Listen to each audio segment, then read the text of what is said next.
Welcome back to another episode of the Girl Boss Method podcast. Hey, so this episode is all about goal setting for the next 6 months. So, just for clarity, today is the 1st of July 2024, and 6 months have been and gone, right? So, maybe it's gone really, really well for you, or you started off really well, or maybe you've just kind of flipped on and slip away. But it's usually around this time of year that people tend to fall off the wagon, if you like. And that's because they've either hit their goal or they're at that point where social life just takes over. Things are getting very busy. We've had a slow start to the summer, so things are definitely going to start picking up in the way of socialization and all sorts of things thrown into your lifestyle as well. So I thought it would be the ideal time to talk about goal setting and goal setting for the next 6 months. So with us being halfway through the year, we have 6 months until January 2025. So it's very easy to kind of think about this point of the year and think, well, you've got loads of time left.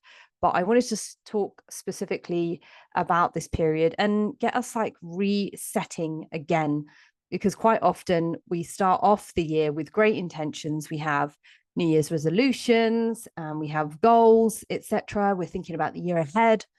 So I thought it would be time for us to think about the half year ahead. And so I'm going to break this down into a couple of different areas. So as you are listening, what I would like you to do is go and press pause for a moment, grab yourself a clean sheet of paper and a pen, because I really would like you to take action during this call. And I think that's what's going to make this a lot more beneficial for you. So we'll spend sort of, the next bit of time going over some of those bits as well. So firstly, now that you've got your pen and paper, just set that aside for a moment. We're actually going to start thinking about a little bit of visualization. Now, I've tried visualization myself with other people within the fitness industry, or even within that run their own businesses, etc. as well. And I found it really beneficial. And I've had this done as well via a mentorship as well. So I just thought it would be really good for you to kind of think about 3 key areas that matter to you right now. Obviously, you're on a fitness program. And so we're going to think about breaking this up into the 3 Ps. So we've got professionally, personally, and physically. So firstly, what I'd like you to do is find somewhere really quiet and calm. Make sure you're free from any distractions. So put your phone on silent and just tell someone that you just need a few minutes to yourself here. So what I'd like you to do is close your eyes if you can and take in a deep breath. Imagine yourself 6 months from now.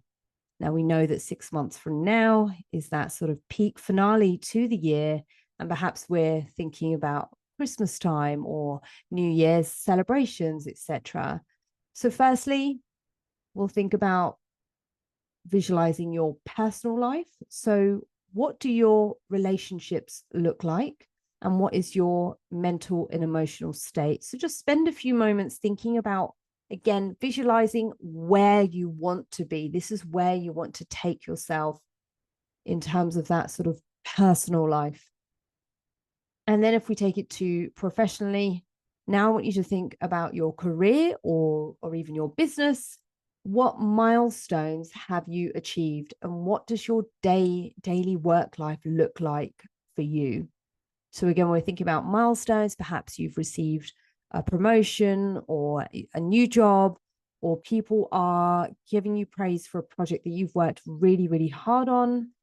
And then also thinking about structuring your professional life as well. Like, what does your work look like? What does a day in the life of you at work look like? And I think this is really important, because especially if you're someone that's very, very much married to your career, or you are a business owner, that the clock just never stops. You are working well into the evening, and even if this is somewhere where it's not your business, but you are so into your career and you really are very driven to make sure that the projects that you're working on are coming out the best, you're very prideful of your work, I think it's also really important to have a look at structuring your day as well and thinking about what your schedule looks like. So just envisioning that and just spending a few moments again to think about what that might look like for you. Do you have like, a calendar? Do you have things that you kind of tie into your diary to kind of break up the day? Do you involve some sort of physical activity within that professional life as well, so you're not just stuck at your desk the whole time? And finally, I want you to think about physically. So obviously you are obviously listening to my podcast or you're on the program because you want to picture your physical, or you want to improve your physical health. So I want you to just spend a few moments again picturing your physical health. And I found this again, I've done this in the past way back when I was actually looking at competing for the first time in bikini fitness. And for me, that was a body that I had never seen myself have. And it was something that felt out of my reach or impossible. And so I used to go through some visualization practice to imagine myself looking my best in whatever that looked like for me in order to get onto the stage as well. And that just helped me with my motivation. And so for you, I want you to think about you from now and in 6 months' time, thinking about your physical health. What does that mean to you? And again, we can take it away from aesthetics for a moment, but maybe we can start to think about how you feel. Like, how do you feel in terms of your confidence? How do you feel in terms of your body? How much energy do you feel like you've got? And yes, we can take it back to how strong you feel. So how do you feel knowing that you've got toned arms and glutes? What does that look like for you? So I think it's just really nice to think about all of these things. And now if I get you to sort of open your eyes and take yourself to your pen and your paper, and I want you to just pause again and take a few moments to just write down now your vision for each of those areas: personal, professional, and physical. And what I'll get you to do, yes, it's just actually just physical, personal, and professional. Just have 3 columns for me on that piece of paper and just write down a couple of points about where you feel like you're going to be in the future.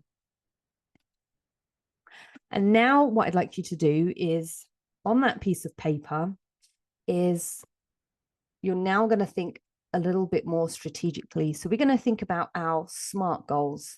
Now, our SMART goals are basically defining a very specific, measurable, achievable, and relevant and time-bound goal. And this is really, really important, because I feel like when you kind of go, yeah, I just want to look a bit better, or I want to, feel a bit more toned, or I want to be a bit lighter, we need to get specific in terms of that as well. So what is it that you can say that is specific? I want to be wearing my size 10 jeans. Measurable, well, you've said the size, and then you want to make sure that's achievable. So if you're, let's say, trying to tighten up and tone up, perhaps those are jeans that already fit you and you just want to be able to like get into them a bit nicer, then obviously that's quite achievable. And then relevant, this is obviously relevant to your like body goal. And then time bound, you could say that you want to achieve this over the next few months. So again, that is a physical goal, but again, to make it, if I give you some more examples as well, actually, so we'll give you another physical example. And I quite like this because I feel like toning is just something that just makes you feel so good, right? So you could write down here under the physical section of that page, I will tone my arms and glutes by working out with weights 3 times a week for the next 6 months. And we pop that in there. It's relevant, it's time bound, it's achievable, etc. And then let's say that there is a personal goal here that you could say, for example, I will improve my emotional well-being by practicing mindfulness meditation for 10 minutes every day for those 6 months.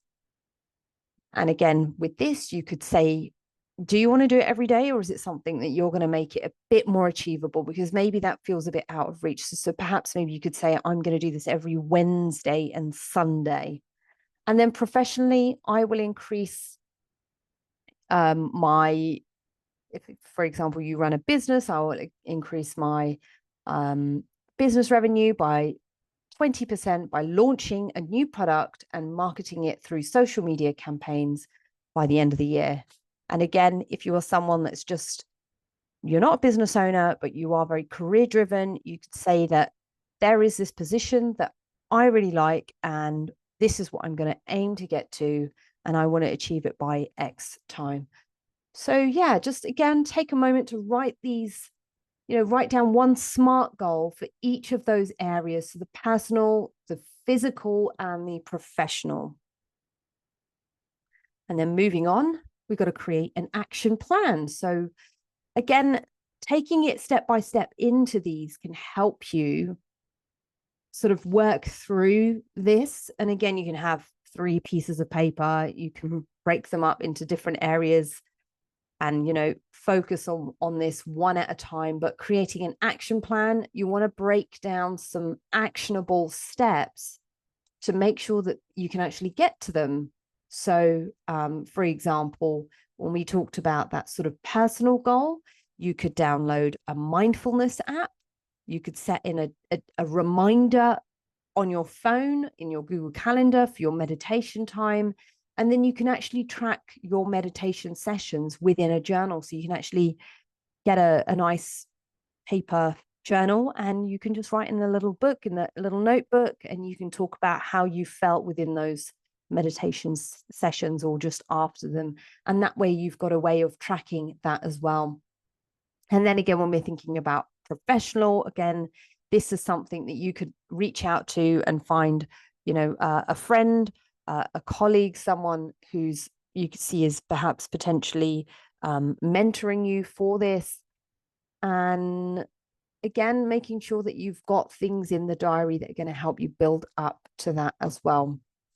And then when we're thinking about physical, schedule in your workouts.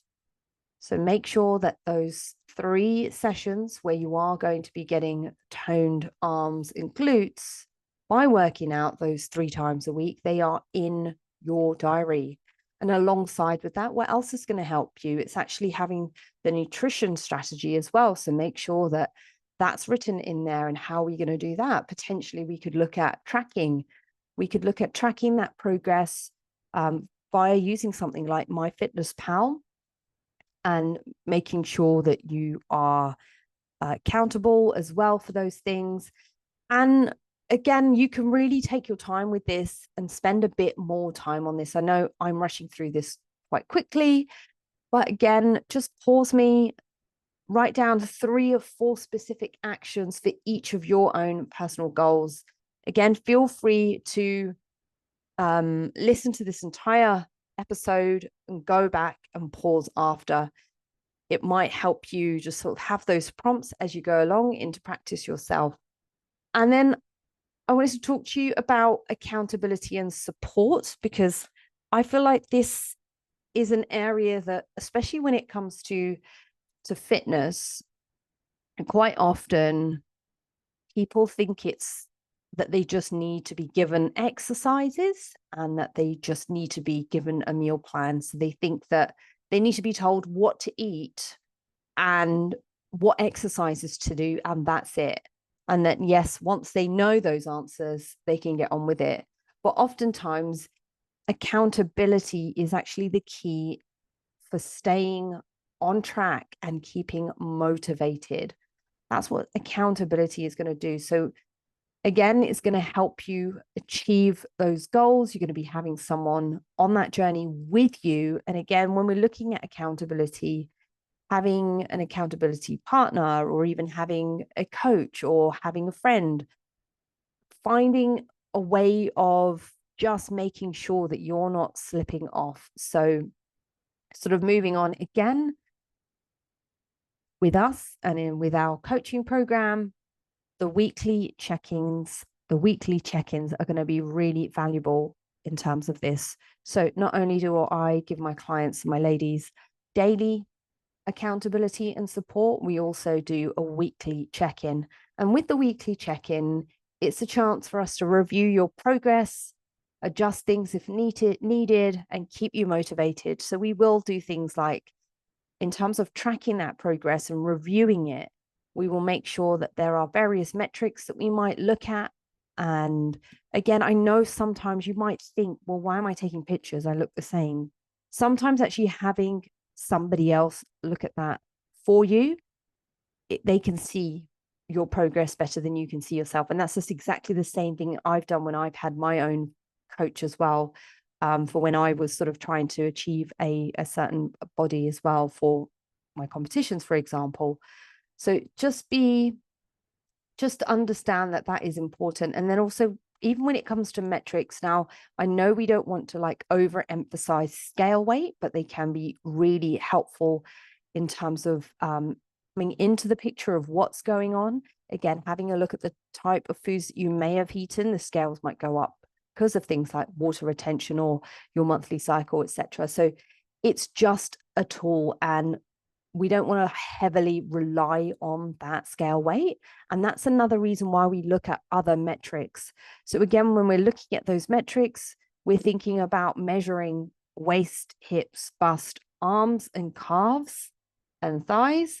Now, that might sound a bit crazy, but it's good to do at least every now and then, especially if you find that you're somebody that's holding a lot of water. We might find that your calves are a bit bigger because, you know, there's some water retention there. Or we might find that actually, although your waist didn't come in this week, your arms are actually feeling and looking a lot more toned. And so, you know, when we look at how your bicep flex has improved from when you started, it may be way different. So it's just having a look at things like that to help you us track the progress as well. And it's not always just sort of one way.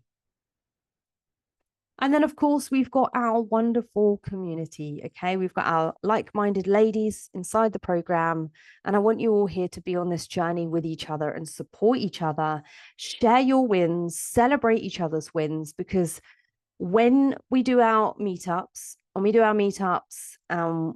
our training sessions, we do some social events, whether it's going out for a meal or going to the gym together or doing a class together, etc. It's just a way of us connecting more, and it's just going to make that feel so much more fun as well, knowing that other people are going for the same thing as you as well, or they're on a journey as well. And quite often this can be quite difficult and this is what I really like about the community as well, is that sometimes our friends and our families might not understand what we are going through. And it's just being able to have that area, that community where you can actually share things that you might not normally feel comfortable about because you're of fear of judgment and things like that.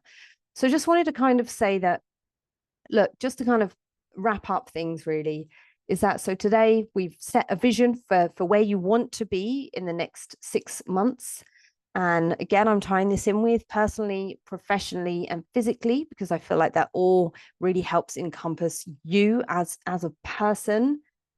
We've discussed some of the SMART goals and we've broken them down into actionable steps. And we've also talked about the importance of accountability as well, and those check-ins. So again, once you've gone through this exercise, ladies, please feel free to share what you've written down with me personally. Send me that message. Let's have a look at what you've gone through or what you've decided. Maybe we can pick out some points that you can put on some sticky notes to help you, remind you of your journey. You can put them somewhere. If you work from home, sort of just above your desk. Again, there's lots of things that we can do in terms of also helping you get towards that goal, and that means a bit more habit tracking, etc. as well. So yeah, that's all from me for now. And I hope you found this episode beneficial and helpful in some ways, because I feel like not everything is just about the nutrition and the training. Like there's so much more to it. This is a lifestyle uh, program, and this is a lifestyle change. This is something that's going to help you become healthier and stronger and more confident. And we are building ourselves not just for the now, but for the future. And so that's what I also want you to remember as well, is that we are always working towards building out a better future self. And everything isn't always like so immediate and so like, I need to get these goals right now. So I just want you to try and think about that as well, long term. If you've just stumbled across this podcast and this episode, this has been the Girl Boss Method, and you can find me on Instagram at Richu Brar. That's spelled RICHUBRAR.